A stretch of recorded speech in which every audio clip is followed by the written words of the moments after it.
Welcome to Randomly Nyakusa, because we believe in speaking when and while it matters. Here, we'll be talking about local politics because we understand all politics is first local. We'll also be talking about geopolitics because we understand when one country coughs, another catches flu. We'll be talking about business, sports, and every other aspect of our lives. I hope you ride this journey with me. Thank you. Well, in a controversial tweet, General Muhoozi, Museveni's son of Uganda, said that he only needs 2 weeks to capture Nairobi. Why Nairobi and not any other place of Kenya? We know that Nairobi is Kenya's socio-economic and political capital. Whereas this was posted on Twitter, many Kenyans raised questions. A good example is Donald Kipkorir, who expected Kenya's Defence Forces KDF to respond to that tweet because Article 5 of the Constitution of Kenya on the Republic defines Kenya, its territorial boundaries between both the waters and the lands. So when then do we draw the line between social media banter and outright threats to territorial integrity of the Republic of Kenya? Because we understand the presidency, who is the commander-in-chief of the armed forces, and the KDF are mandated to protect us as a country, not an inch more nor an inch less of the country. So let's take a trip down memory lane and see how many times have Kenya and Uganda been involved in diplomatic rows or war.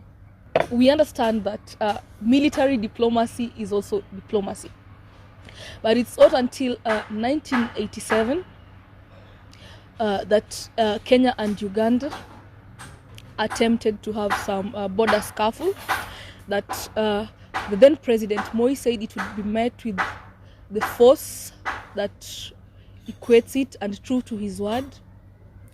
Since then, we have learned the art of living together as good neighbors and not perishing together as fools. In 1976, that is during the late President Jomo Kenyatta's tenure, a student from Kenya, Miss Chesire, a 23-year-old, who was on an exchange program in Kampala, disappeared on their trip back home from Makerere International University. This also, because this student came from a prominent family, this also brought some diplomatic scuffles between Kenya and Uganda, and raised eyebrows and mistrust issues between Idi Amin and President Moi. And then fast forward to 2015, 2018, we've had issues in regards to Migingo. That I remember the then Lands Minister James Orengo termed them as hyenas, and this was just after the post-election violence.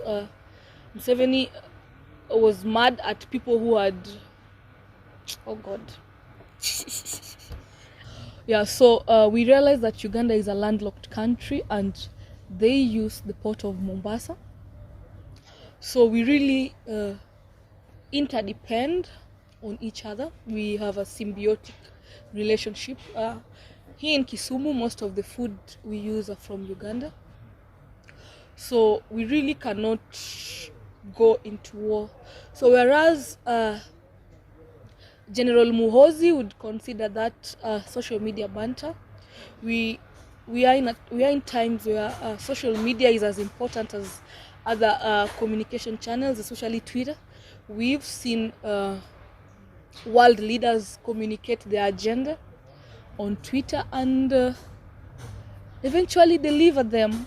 So Kenyans are justified to be jittery, and I'd agree with senior Donald Kipkorir. I also expected our generals from the Defence Forces to counter that, just to reaffirm trust and confidence in them from the people.